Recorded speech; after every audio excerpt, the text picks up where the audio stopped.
Hello everyone, I am Chaos Wolf. You may have seen me run this game last year, but that was for the any percent category, but today we're gonna do all secrets. So in Ion Fury there exists over 200 secrets, and we're gonna get them all. I have with me here my commentator, if you would like to introduce yourself. Hey, Oasis here. I'm one of the level designers, actually the lead level designer for Ion Fury, and I'll be here assisting Chaos Wolf with the commentary for the game. I'm providing a little bit of trivia here and there as well. Alright. I'm gonna go new game, campaign, and then timing is gonna start on the difficulty selection. 3, 2, 1, go. Alright, so typically, yeah, go on. So our first secret right here is this little glam game. We get our SMG out of that. Slam game done by yours truly. So yeah, a little bit about the design with the first map and the maps in general is that the design is very allowing non-linear exploration, but of course people kept finding new and new glitches like the one you're about to see here.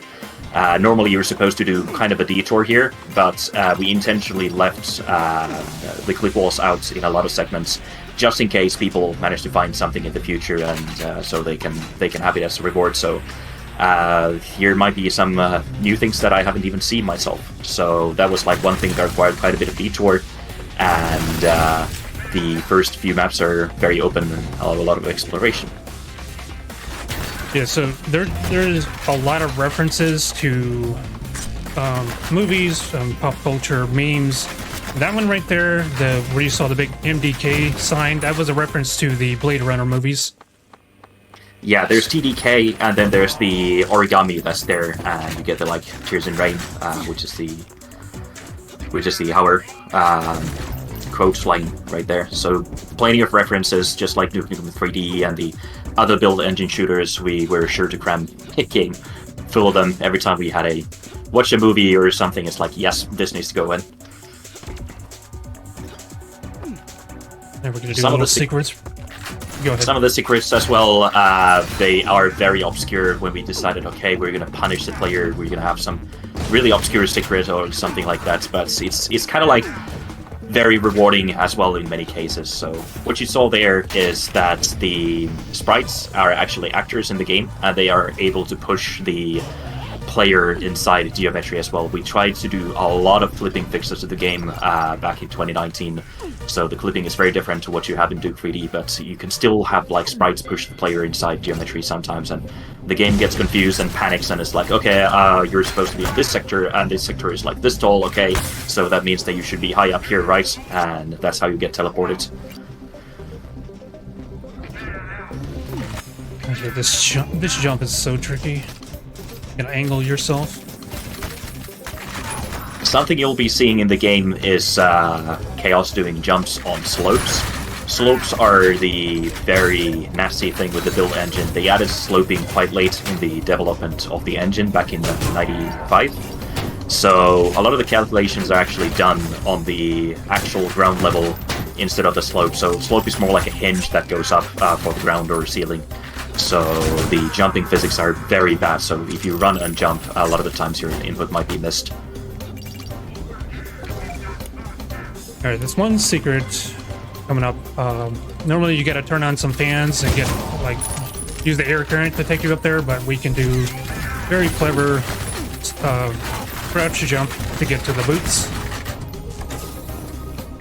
It's one of the few remaining instances when it comes to the clipping bugs with the build engine where it again gets confused, like which sector you're supposed to be, and a sector being each level, each division you see on the ground, be it shade, be it different texture, height, palette, or anything like that, that's going to be a different sector. So any surface that's higher up or anything like that, the collision gets confused and the game panics and again puts you higher up than what you were supposed to be. These are very rare. But it's amazing that they still manage to exist in some form or shape. So some of these secrets I've honestly completely forgotten. We actually, last time I did 100% secrets fully was when we were doing playtesting back in 2019 for the game. So it's also a little bit interesting to see some of these that I might have even forgotten. Obviously... Go ahead. One thing worth noting... Oh, this guy, get away from my door. I was trying to bring up a point about the switches, and that guy was a jerk. Anyway, so if you approach a switch, like any switch, and hold your activate key, the default E, you'll activate it like frame perfect, and we use that quite a bit during this speed run. Yeah, it's kind of all the switches are recoded compared to what you had in Duke 3D. So all the switches use like a custom script sort of that don't rely on the stock things, and we did a bunch of changes there. So yeah, it allows things like buffering, which was actually completely unintentional, and we actually found out about it later on. And it's of course we want to keep something like that because it makes absolute sense to have something like that enabled. Yeah. Any Silent Hill fans know the significance of the number 302. We just hit 3, and this is to open up the not only are there secrets which are tagged on screen, if you can see the results there in the corner, but also there's some more hidden mega secrets in each zone. And the first one is Silent Hill reference. So we'll be a little bit about the secret ticker. So every time you enter a new map, the game loads the map and adds to the current secret tally. And every time you see you missed this and this amount of secrets, that's kind of like if you have like, let's say 23 out of 29, then you're going to be missing that amount of secrets. And if you enter the next map, you're going to get another bundle of it. But once you complete the zone, then you're going to have the final secret count. So for example, 34 secrets could be the final count in this case, and right now you're up to 29. So only at the end of the zone you will know the true secret count of the particular zone. That's the zone mega secret reference to Silent Hill 4: The Room. Very much of a replica of the area. I'm gonna grab this health.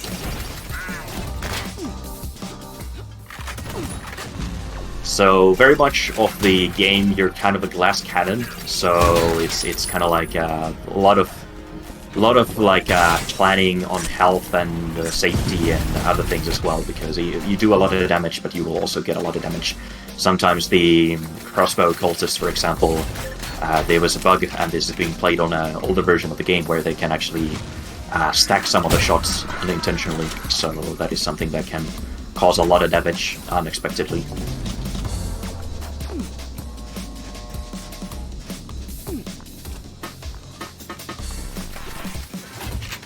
So here, that was kind of not really seen. There was a reference to Tetris with the blocks that exploded right there.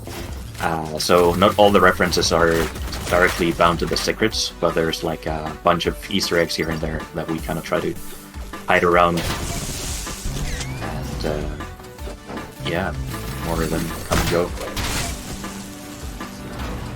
This is the first kind of like a proper point where you enter the boss map, first proper boss map of the game, and that's kind of like the point where you have most of the secrets. So you can see that it counts up to 31 now out of 29. So even though we had everything on the previous map, don't get alarmed. It just means that it added 2 for this map specifically. So there are 2 secrets in the map that you can miss.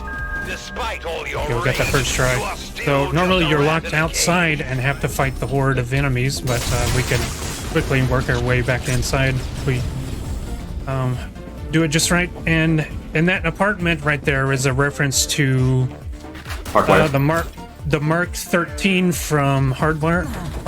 Hardware, yeah. And then we're gonna... Are you serious? Come back here. I was supposed to jump on that guy's head, but he is being uncooperative. There we go. So that is another thing of the clip walls. We kind of a bit of a design mentality belief is kind of like, if you can make it, you should be able to make it. And if in a sense you want to block something that's unreachable, then use blocks there, and it's up to the player to figure out if they want to beat the system or not. So it's kind of like that. That's another example there of where we didn't really expect that to happen, but kudos to the player.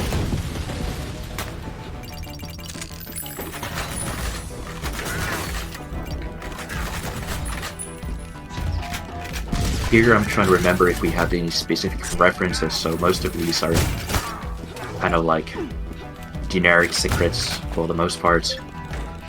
Yeah, so this I don't think there's anything major in this one. Any references like that? Yeah, this is the second zone that just started, so this is where the secrets kind of reset and the kills and everything reset. So this is like a new counter started here.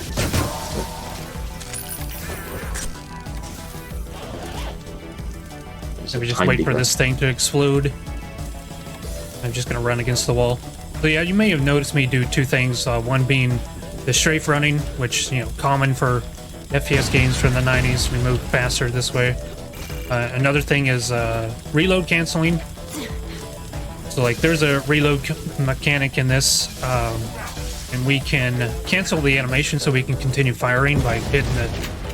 Oops, did not mean to go up there. Hitting a series of buttons.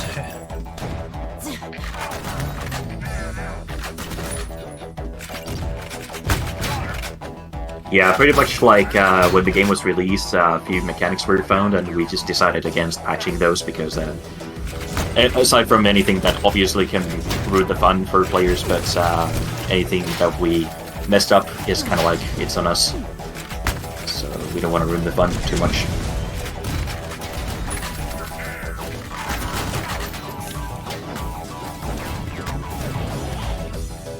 That's it for this level. 6 out of 6. Normally a lot of this level gets skipped by using what's called cluster pucks, which blows a wall near the exits and allows you to pretty much skip, like, I would say 60-70% of the map. Completely ignore more, but here you see it done. I'd say more like 95% of that level. Yeah, I would say that's probably a more fair figure. One secret in there, and now this next one gives me trouble because I have to rely on the spider drones to platform off of, and wow, they actually cooperated. Yeah, normally we kind of rely that you're supposed to, like, there's going to be an explosion and you can push a chair up there and then use the chair to boost yourself up there, but that's obviously going to take a lot longer than using a spider to boost up there, so...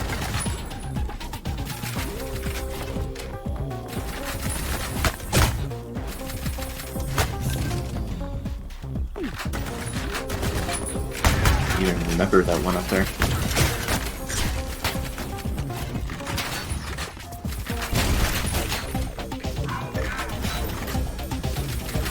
Now this room, there's a... Go ahead. No, I was just saying that it's actually very confusing to look at the maps because we're working on the Aftershock content at the moment, and the maps are completely mirrored there, so the past couple of months I've been staring at like mirror flip maps, so this is like the first time in a while I've seen these like the right way around.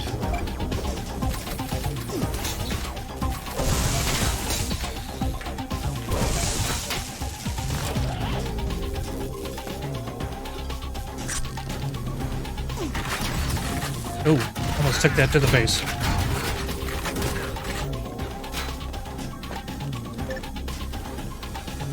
Yeah, having red armor in your arsenal, like the armor types that go, you have blue armor, then you have like the orange armor and red armor.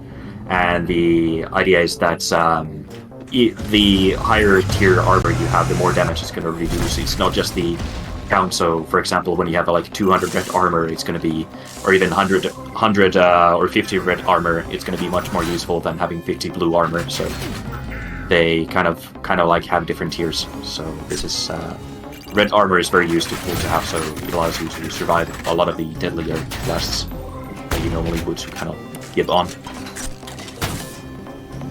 So this is section familiar to those who played the preview campaign of the game. It was obviously remixed a little bit for the main campaign was actually originally lifted for the main campaign.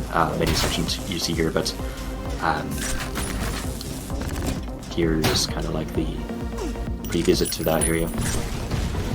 So that explosion absolutely needs to trigger if you want to get to the mega secret. Sometimes if you cross the line in such a way too fast, then it won't explode.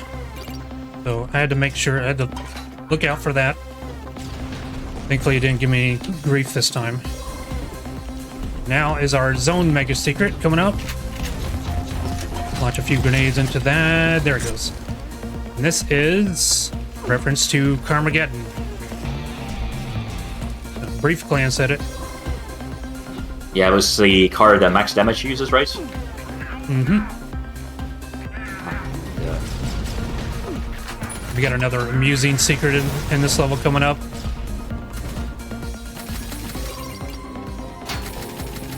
So we get fire grenade. There.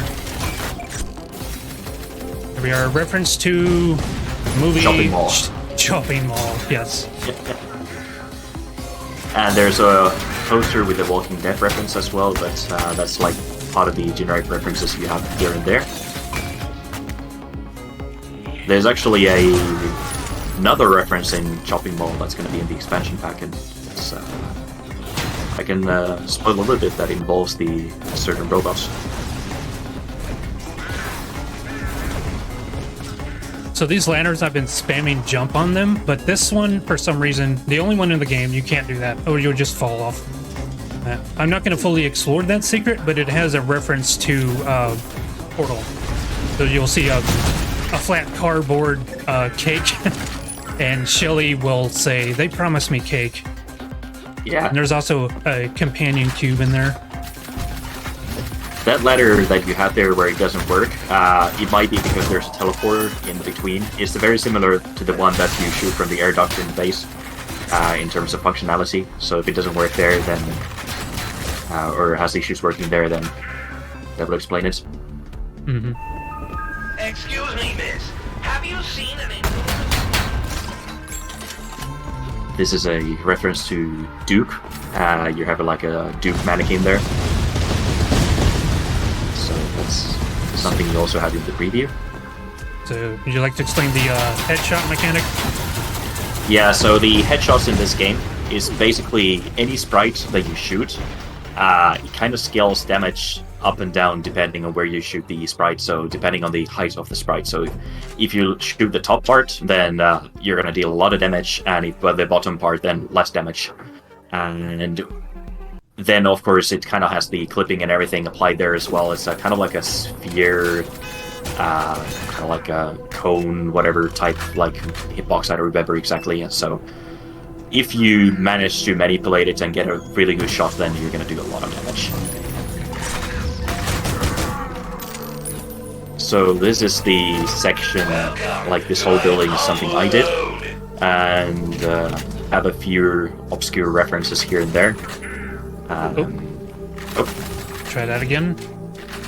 So the building you're about to see is a reference to Duke Nukem, like the Red Room secret that you have in the first level. And it's a very brief thing, but it's the layout is very, very much the same. Just of course using Fury assets and everything to replicate the nukes and feel of it, the flickering lights and whatnot. Hints are really hard. This is a stupid button. Not necessarily a reference to anything here, but just a stupid secret. Kind of have to pick up this power up. It makes it a little bit harder to get through the vent, but I've learned to manage. I would prefer to just shoot it with a normal weapon, but yeah, it is what it is.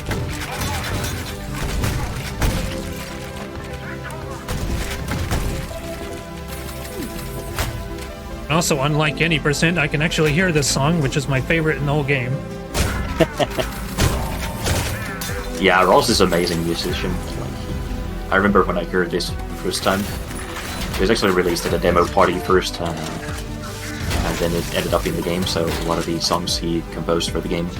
were actually also released at a demo party. The water cooler has no reference either. It was just like, I wanted the most elaborate stupid sequence where you have to blow up a wall by blowing up a water cooler that causes electrical issues and then blows up the wall, and that kind of fit the ball. Yeah, I took out everybody so that they wouldn't shoot my plant. Very fragile, and I needed to get up there to that heavy armor. It's not the intended way, but it is faster.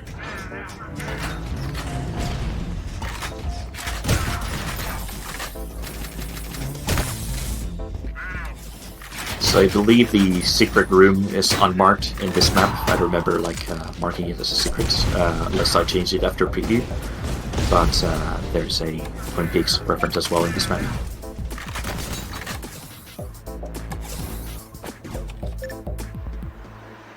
Alright. Careful, jump on this air conditioning unit. A lot of the secrets were actually added after like speedrunners and kind of started exploiting the game and discovering routes. So for example, being able to enter through the windows, it wasn't really a thing. But when speedrunners started doing that, like jumping outside the window, it's like, hey, that's actually a really cool interconnection. So I made it a thing so you can actually enter from the bathroom through the windows, and added the whole balcony thing and whatnot. So it ended up being like a thing that was added. There's a couple of things, like you can look at the monitor and there's a reference to like a spoof 3D Mark thing and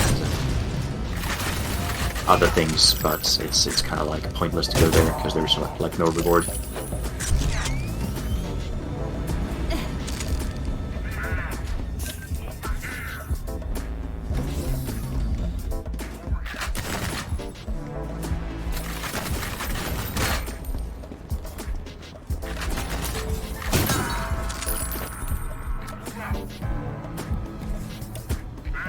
This next one's got a very obscure reference, a movie I've never heard of until somebody, one of my moderators in my chat, actually pointed it out to me.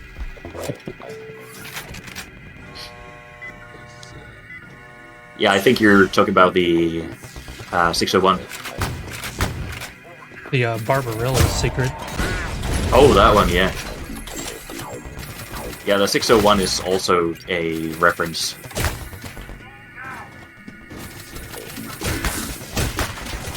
There. Everything, get in my way. There. Yeah, the Barbarella thing is like, there's actually hint later on to it. There's like, get soap is like text in one of the lockers later on in the map. So that like sends you on a whole journey of looting like these different switches and whatnot. It was actually inspired by, I remember there was like a really obscure, like it wasn't Half-Life Deathmatch, but it was kind of like these, one of these like mods or something, and there was kind of like this, you push a button or something and it starts like this whole journey throughout the map where you need to like do different things in a kind of sequence, and then it opened like this teleportation to a whole new area, and I thought it was like a really, really cool thing, and that always like inspired me when it came to like obscure secrets. And there it is. So there's, yeah. So it's basically the excessive machine, and you can Google it up if you want, but that's basically Duran Duran has its way with Barbarella, the heroine, and that's a Duran Duran band actually got its name from Barbarella itself, so here's a fact of the day. And the screen you saw when just before he entered the air duct 601, that is a reference to Andromeda Strain, which is kind of like the error code that pops up on the screen during the movie, just 601. Bit of an obscure movie these days, but it's actually a pretty cool movie about like alien life forms and whatnot.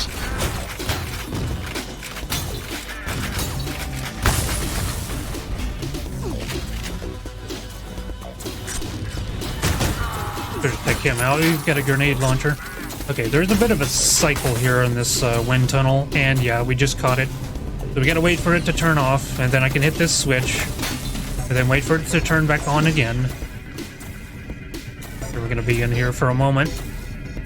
And you cannot really throw bombs here either or anything. You would kind of trigger it, but the problem is that the current is going to be too strong that it's just going to fling up everything that you throw there.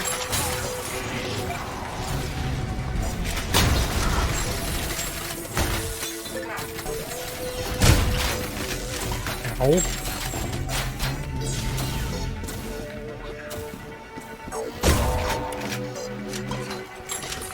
It's kind of like a very minor reference to like do 3D stuff where you kind of blow up reactors and whatnot, and that's why you have the nuke symbol there as well. So it's kind of like a small, tiny tribute to like the episode 2 maps, especially in Duke 3D, where you just blow up random reactors. Always found those sections really cool.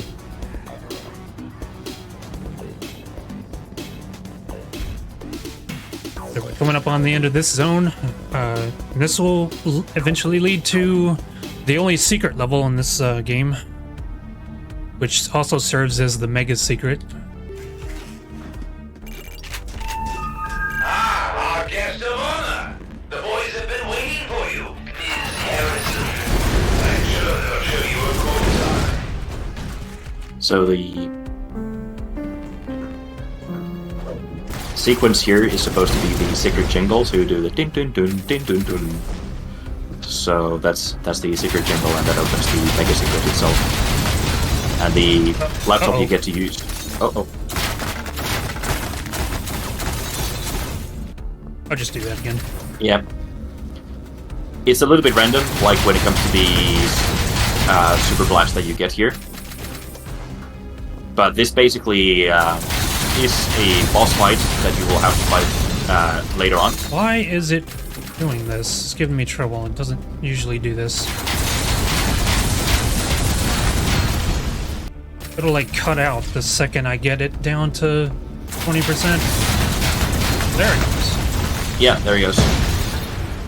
So basically, it's pretending the ship itself actually has no AI. It only has a hit point, and then the ship itself kind of like moves around on a fixed path and does like fixed actions. So you see the lights go on with the ship as if it's still there and shooting like cannons and whatnot, because the ship actually isn't capable of shooting anything. So it's just like triggers placed in midair, approximating where the ship will be at any given moment, and then doing its thing. And of course, all those get disabled once the ship gets destroyed. So, but that's a little bit too early on that point. So here you can see a reference to kind of like Wolfenstein 3D, which is kind of very quick to miss. But it's just very simple geometry and kind of like classical portraits, donning the kind of area here.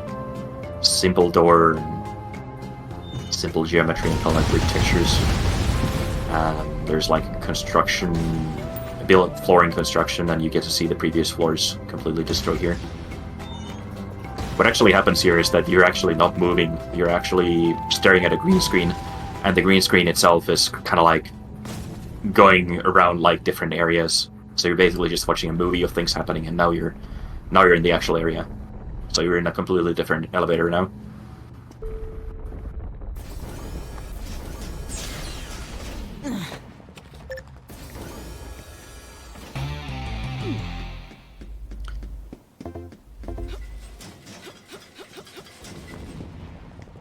This one probably has my second favorite track in the whole game. You don't really get to hear it very often unless you're doing this category or 100%. Yeah. It basically started as Streets of Rage kind of inspired thing, and then the musician just went on and did like this very dance tune out of it.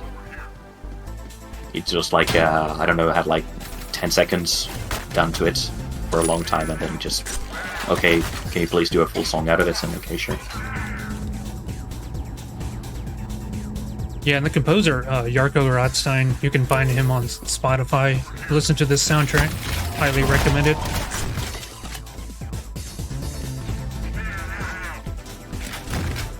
Yep. Actually, I'm doing things out of sequence. I need to get the keycard first. Yeah, careful not to lose track.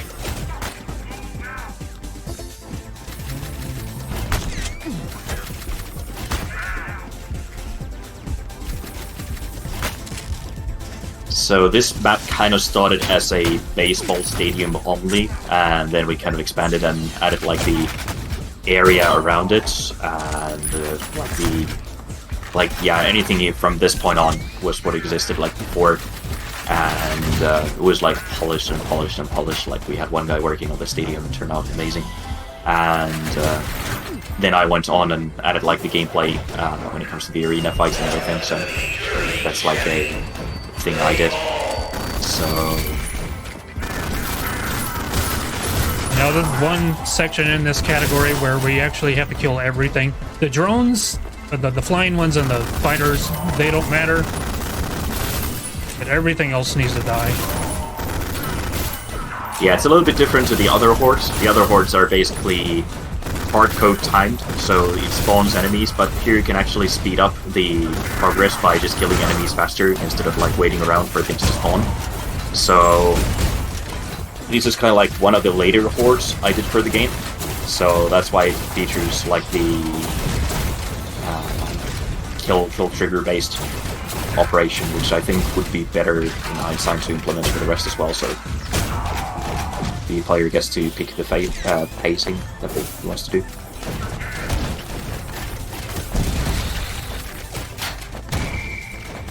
There we go, there's second phase.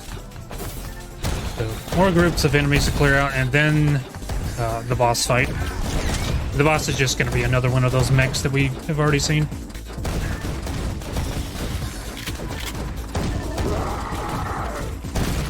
Yeah, there's going to be two of those mechs. I think the other one is rocket and the other one is grenade, if I remember right. So it's like a special thing done for this bit specifically. Our programmer really hates me because I like to place the mech on a lot of places that it wasn't supposed to be. It was originally supposed to be only for the circle boss fight, but then we ended up like using it in a lot of places that it wasn't intended to end up in, so sometimes it has like a little bit of quirky AI. I'm gonna use one of my radar to find the guys because I don't see anybody. Is that him? There we go.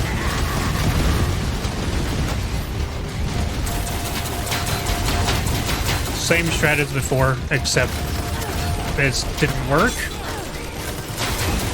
There we go. So you basically only need to pick one minigun out of these. And that minigun basically acts as a trigger for the channel to trigger, and which opens the elevator for use. Yeah, you want to explain it's like before with the elevator, this is also a green screen. Yeah, so in the map you can see that the train is not moving at all, and that is because everything around you is actually moving in the, like, I'm actually moving the camera in a tunnel, so this way the train and the movement can exist, because, for example, the train tracks you see here, the train would never be able to kind of like move along them, because the train shape and the track shape would need to kind of stretch and bend for that to work, because you cannot really overlap the tracks normally. So in this map, for example, you're also in a skybox, and it's kind of like green screening around you. You think it's like you're moving really fast, but it's actually the camera moving really fast on the green screen, and it's just projected on the walls. So it looks like you're moving really fast. And if the player manages to jump off, then I just make sure that there's like a push effect that roughly matches the visuals and damage to kill the player before he gets too smart on what's actually going on outside there. Typically, build engine games rely on having like a conveyor belt outside there, but we wanted to have like other visuals like doors and other things on the side, so for that you kind of need it. For example, if you compare it to Blood, it's just going to be like a flat surface on the side, and maybe some sprites here and there that they just keep respawning, but here it's a little bit more advanced. once I get about halfway in the room, I'm gonna start charging this bow. Introduce this new enemy where you just move them down. And that's the trigger for the end.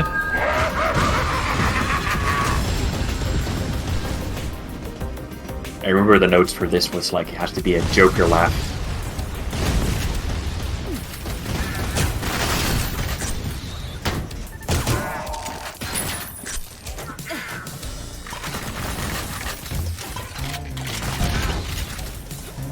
So yeah, this is another part that you kind of have in the preview campaign as well. You just go a little bit the other way around, but this was actually done this way before the whole preview campaign thing. So this is actually the intended shape form of the map.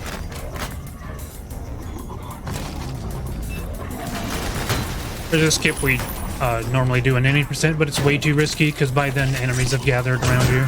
So I just don't even do it. I just go the intended way. One of the most powerful weapons you have in the game is actually the darts you can pick up there. They actually do insane amount of damage to enemies. Here you have to hit the middle, and being build engine, it's very iffy, but yeah, the darts can basically one-shot skip some enemies. They do insane amount of damage, but of course they're really laborious to pick up and do anything with, so he's actually triggering like a entrance to another secret. So there's like a hazard suit that you can pick up, and with the hazard suit you can enter a really deadly secret. And that is a reference to Chernobyl, the TV show, and the elephant's foot. I had to wait a moment. I moved a little too fast. That power-up was still active. We wanted to one-shot that guy. Yeah. Here's our zone mega secret, a reference to Chernobyl.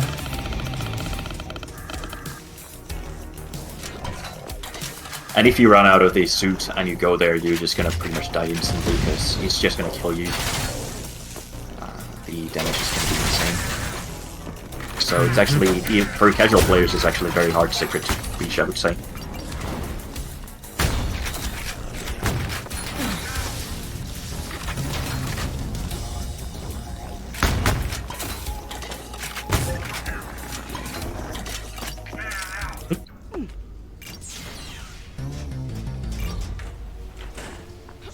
It's a little bit less secrets in terms of like references, I would say.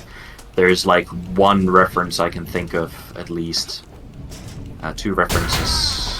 And then the next one is going to be on the next map, I would say.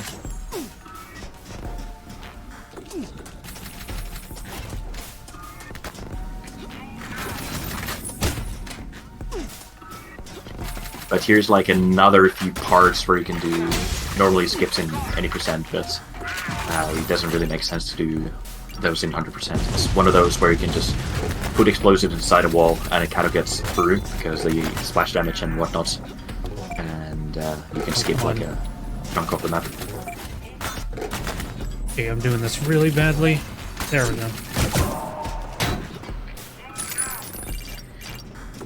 So as usual, like strafe running and whatnot, it is the Pythagoras theorem kind of getting, so instead of the size you're doing like the hypotenuse, because you're doing like forwards and strafing at the same time, so it kind of messes up the formula and you're getting like 1.25 or something like that speed that you would do normally.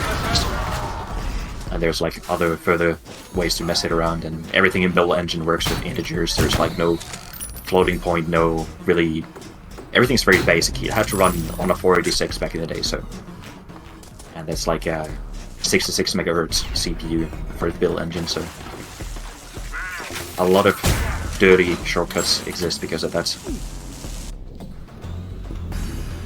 Say Aardwolf, that's a reference to one of the campaigns that Apogee had back in the day, where you had a maze map and you had Say Aardwolf, call Apogee and say Aardwolf, and you would like win a competition kind of thing. So that's kind of like a old reference to the competition there. And they actually got really pissed about it, that they had the 3D Realms FAQ mention like the Aardwolf thing, because they had so many people calling in there all the time, so it was mentioned like, no, don't call us.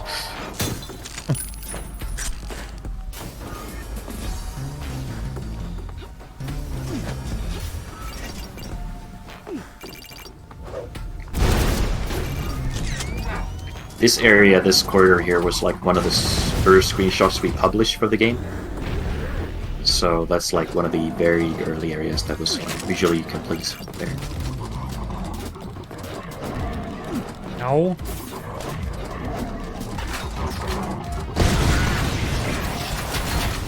Thankfully, we still have jump boots and we can jump across that.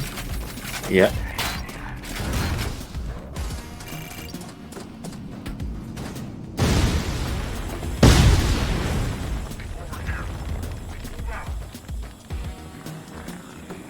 Yeah, we just sit and wait for the next level. The wall's gonna blow up. We kind of wanted to avoid any cutscenes where the player has to wait and nothing really happens, but that's like one of the few exceptions we have.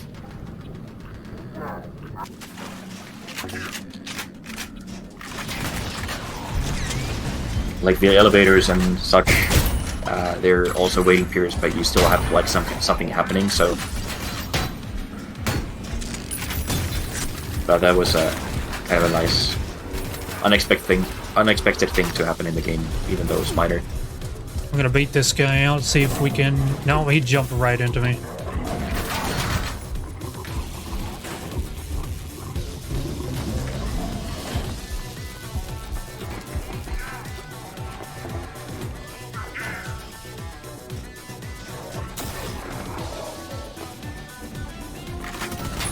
I think in this map you have the Alien reference, and then you have the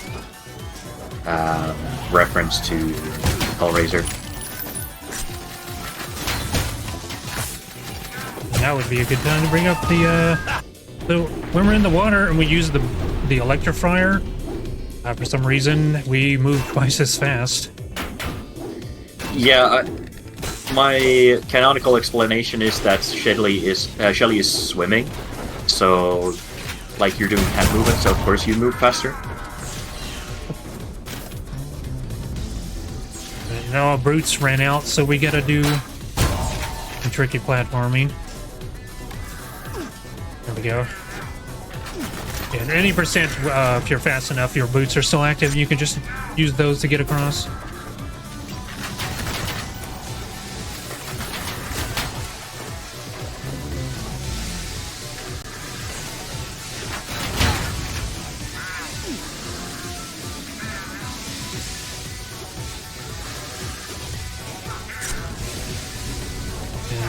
We get to look for the one with a different texture, and yeah, here's the that's garbage.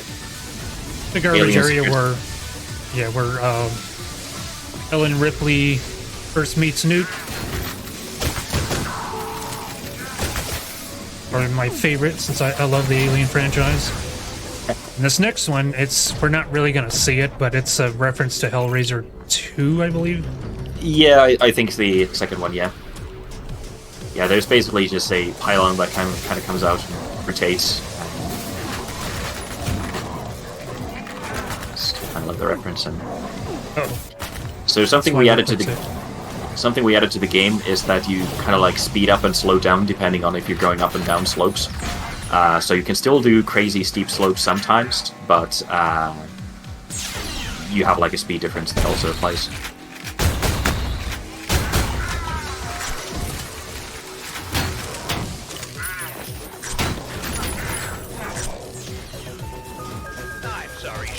But we've had another malfunction. Don't fret. The good doctor will give you a lift. So, boss fight. Again, this is more use of green screens on this big conveyor belt cargo elevator. Yeah, so unlike the train, this is more closer to how Blood does its trains. So all the surfaces you see here, like the walls and floor and everything, is just a scrolling texture. So it's just one big scrolling texture going around, and the texture of course loops. So there's actually like no movement happening aside from the walls and floors and ceiling, like texture scrolling. So it's like a water current or whatever you would want to say there. It's like moving around. Those guys didn't really cooperate. You want to line them up and use the ion bow. You can kill them both relatively quickly, but no such luck this time.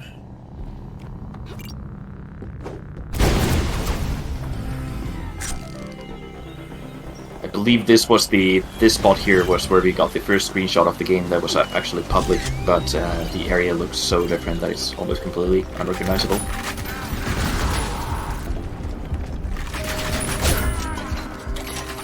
Wait for Way this. back in 2015.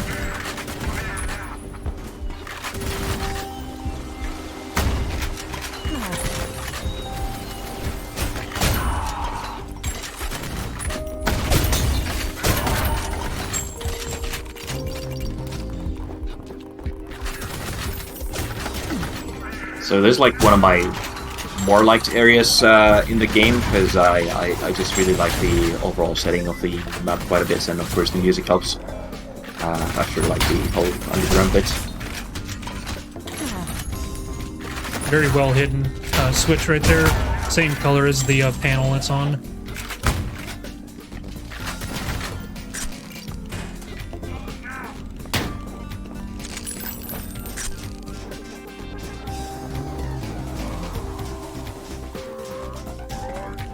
Oops.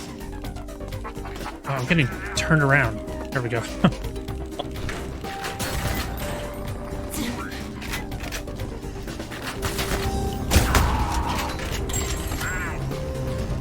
So originally the Zone 4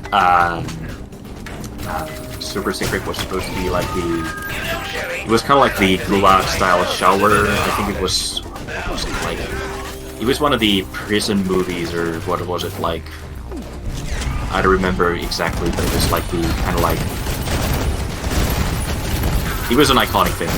Was it Alcatraz or something? I don't remember exactly, but it used to have like a different Super Secret, but then we kind of ran out of time and ran out of walls, more importantly, because the you can only have 16,384 walls on a single map, and if you go over that budget you have to split it to a different map file. And that's why you all have these loading screens in between, because we had to split the maps due to technical limitations of the engine.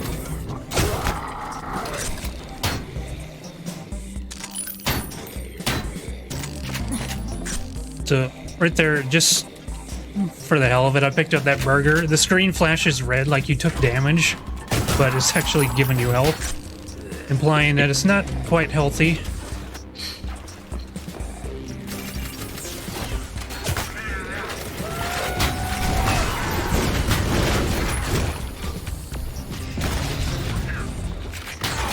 Yeah, we were joking about like having the Postal 2 style, where you can have something that heals you, but you just become addicted to it, so you constantly have to like take more and more over time, or otherwise you're just gonna lose health. There's like some really stupid things we thought for the game, but sometimes it's like really hard to communicate how something works, and so that's Turtles reference right there. Yep. If you have Shelly's voice on, she'll say "Ninja Vanish." Right, and here's a secret, or a skip I discovered. Hang on. So yeah, you want to explain the sector over sector for that? Yes. So basically, like you saw earlier with the clips, sometimes the game gets confused like which sector to put the player on. And unlike most typical 3D engines, Build Engine is not really a 3D engine. That's known. But also with Build Engine, you can have areas overlap each other. You can have them on the same height. You can have them like, that's typically used to create like the immersion of 3D, where you have like an upper floor or lower floor. But the reality is that Build Engine doesn't really care if you have upper, lower floor or lower floor. You can actually have them occupy the same space as well, and it doesn't have to be 2. It can be 3, 4, 5, 6, 7, 8 areas occupying the same space.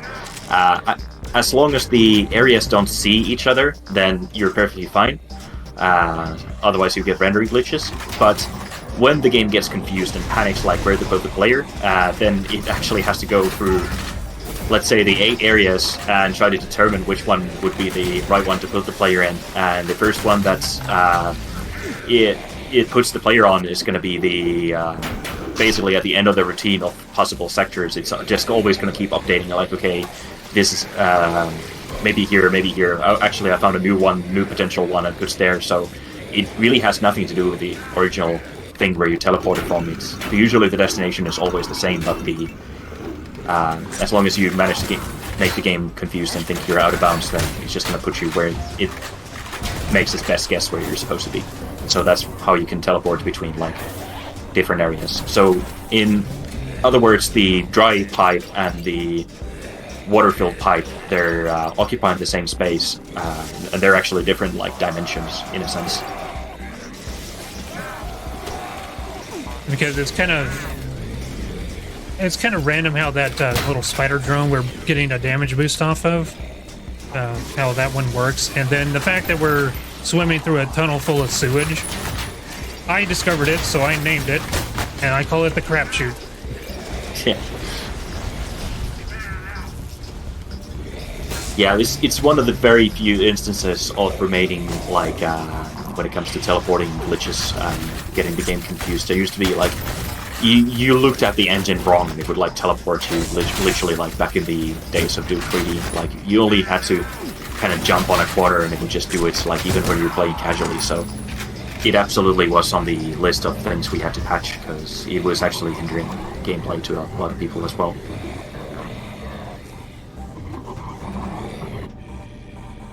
Yeah, that's why I play this on a down patch version, because you can't do that skip, among other skips in the current patch. Yeah. The main change happened between, like, during, it was like the final time when this game was called Iron Maiden, and before it was rebranded to Iron Fury, so it was the Haskell's House of Horrors, and I think that's where we had, like, the first collision patch, in the major overhaul. For the collision, so it's a lot of things have happened to the collision like over time. So this map, that moon reads like Cha, which is a reference to, I remember it was like some cartoon, and this whole map here, there's like a red car outside, and this whole area is like a reference to Dangerous Dave. So you have the similar kind of mansion, you go inside, and then you're eventually going to find, like, Dave himself, who's going to be dead in a corner, so the whole kind of map is a tribute to Dangerous Dave, and here you have, like, some... And here is Muffin still here? In love and memory, A. Katarn, retconned. Yeah, so... There's a... rip there, and it's also the famous someone is dead there. So that's I think there was a reference to, well, of course, the famous someone, but it was also the Z Doom, where it's like, I don't remember if it was like things getting borrowed or something. Someone did this or something like that. So it's always the famous someone. So it's kind of like a funny joke to that.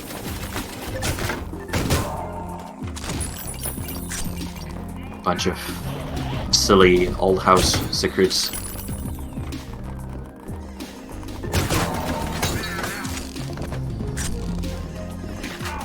Yeah, there's like 3 portraits that contain secrets. One of them is just you can pass through them. Another one you have to activate, and the other one you have to shoot. Like, you don't know how to access them, it's gonna throw you off. Yeah, this whole section here is kind of like a tribute to Get 3D and Quake. One of the horror maps has like the elevator that goes down and has like more stuff revealing as you go down. It's more like a portrait there, but always found that cool, so we kind of took it a little bit further here with the whole idea.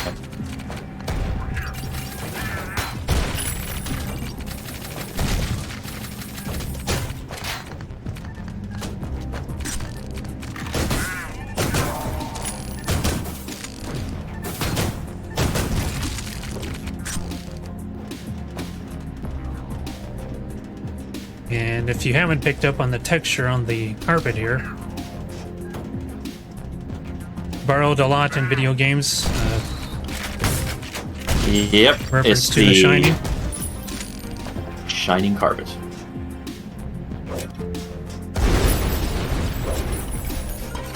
There's a really efficient way to do this, but I don't remember the particulars of it. Where'd he go? Still another drone somewhere. There we go.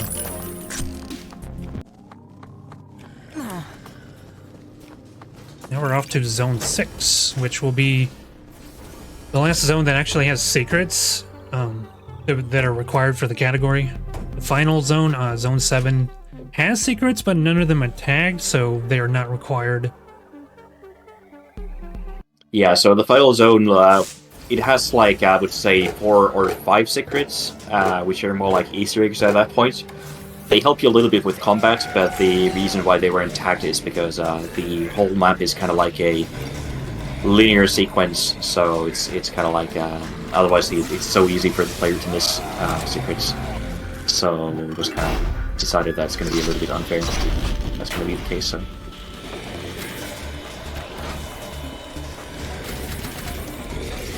This is also one of the segments available in the preview campaign.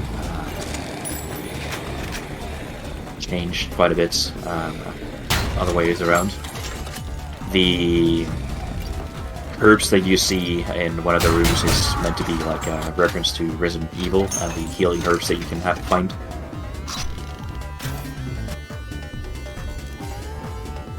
And that'll come up again for the Zone Mega Secret, one of my more favorite ones.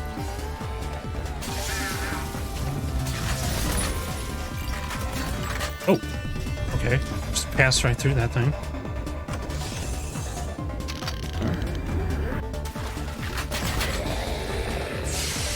I'm gonna prep one of these cluster pucks for a secret. So Q Evil Nukage filled lab with green, and yeah, we spent a lot of time working with the boxes that move around. Like, it's unbelievable how flaky those are. Like, you move one thing, you move like one thing with the boxes, and they're gonna like start drifting outside the map.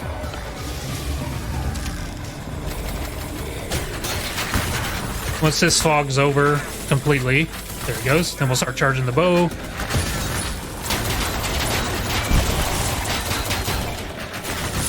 Now, at 80%, we do a trick to grab the key to the glass, but that will not work on this category because we have to come back here, and if you don't do it the intended way, you essentially are locked out.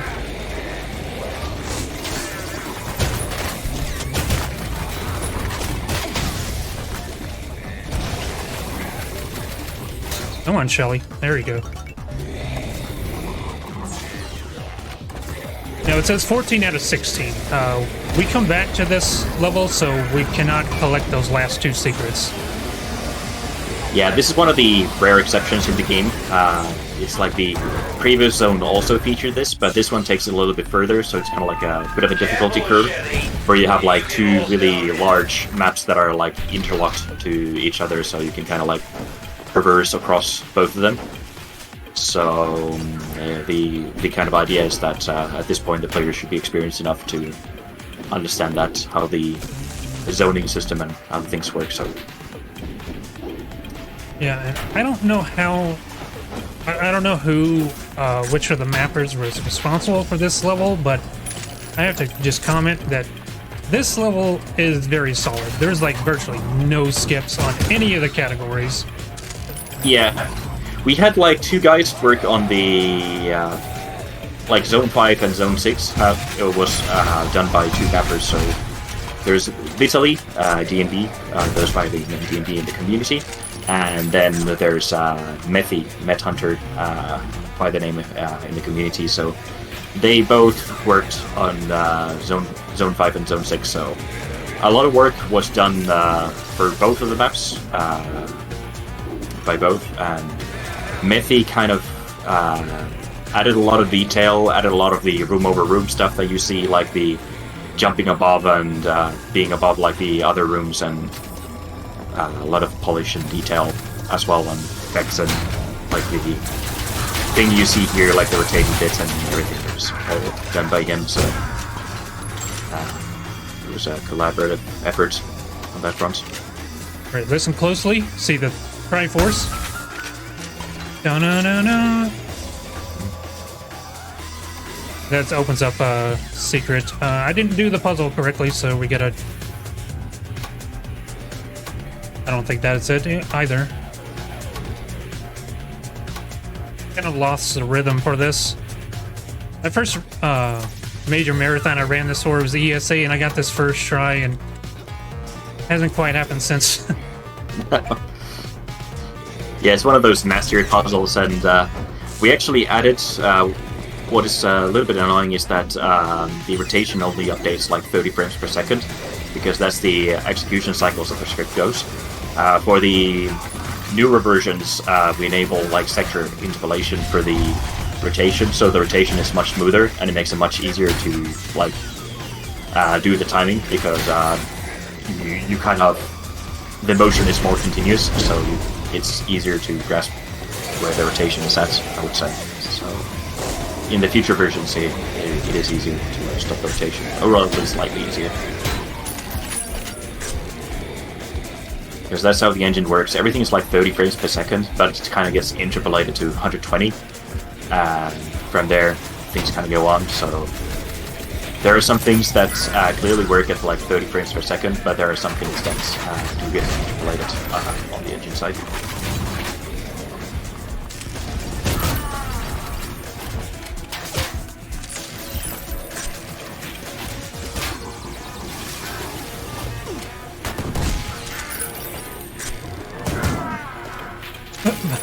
Bye, Wendigo. Don't have to worry about him.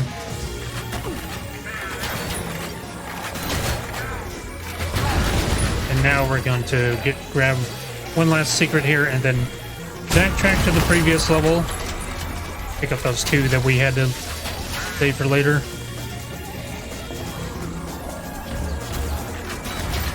I mean, the category is all secrets, so technically you can stop immediately once you get the last secret, right? Do I now? Say that again? The category is all secrets, so technically you can just stop after getting the last secret, right? Nah. If only it were. If only it were that easy. We need the results screen after you beat it that says all secrets. Yep.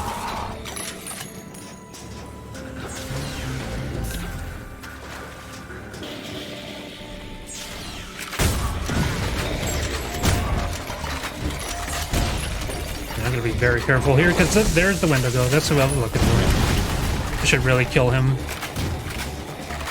We are now this one thing that was closed off, and now we can just pass right through it. And here's the laboratory, Resident Evil 1. And if you have Shelley's voice on, she'll say, "The ultimate failure." Yeah, that's definitely the final room, like where you have the tyrant encounter. The first game.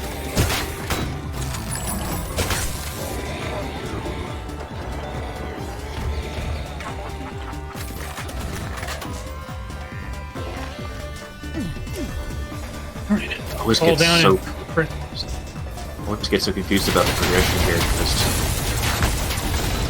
I've seen so many different iterations of the Zone 6 progression, so it's... Grab that.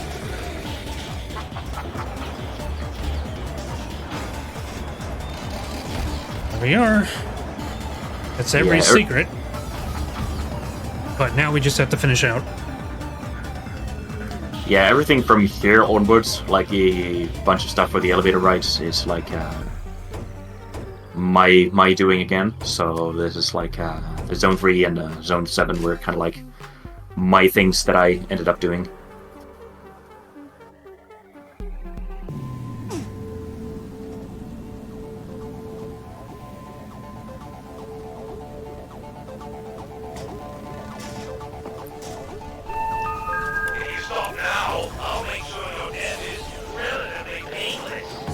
Or imitation of the Half-Life 1 door right there.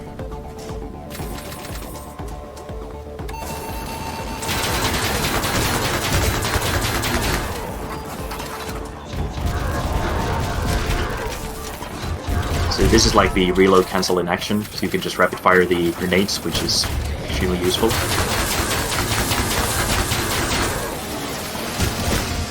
It is also possible to squish the brutes under the door, but it's kind of iffy. But it is pretty amusing when you can get it to work. Saves a bit of time too. Yep. This whole section here is a reference to the Dark Side train ride that you have in do 3D. Like it's almost a blatant copy, but of course it's been like the visuals and everything are like completely different to what you have there, but it's very reminiscent to those who have played it. I would say one of the most influential maps into 3D is Dark Side. At least personally, I always kind of brings goosebumps when you see the 1.3D demo loop and you see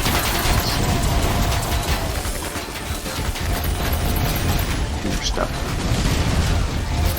There's the soft lock mech right there. Yeah, the soft lock mech.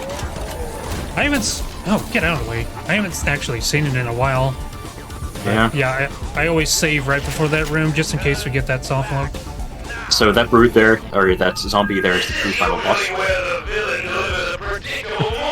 It's like one stray zombie there. So this is another horde thing, and you're supposed to like have infinite building bombs and throw the sentry, but speedrunners are no fun. So there is a little bit of a different strategy here that is much more efficient.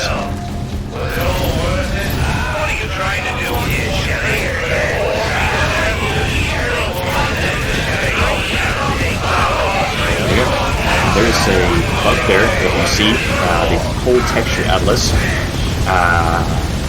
and it is a reference to Daytona as well. There is a texture atlas. Time. Sorry. No worries. Texture atlas gets to the wall, and we still haven't managed to figure out what causes that. It only happens pretty much in the final map, and only in the speedrun setting. So I'm pretty sure like some memory gets full or something like that, or some corruption or whatever, but it's funny enough to keep in the game. So in case you want to admire like every texture in the game, that's a good place to do it. There we are, 100% secrets and all zone mega secrets, and that is Ion Fury. Thank you again, Shots Fired, for having me play this game again. It's a much longer, more complicated, interesting category. This is not all you're going to see of me. I got 2 more runs coming up this week. Thank you, Oasis, for once again commentating for me. And you are welcome. If you'd like to catch me live on Twitch, it's chaos_wolf. Yeah, that's going to do it for me.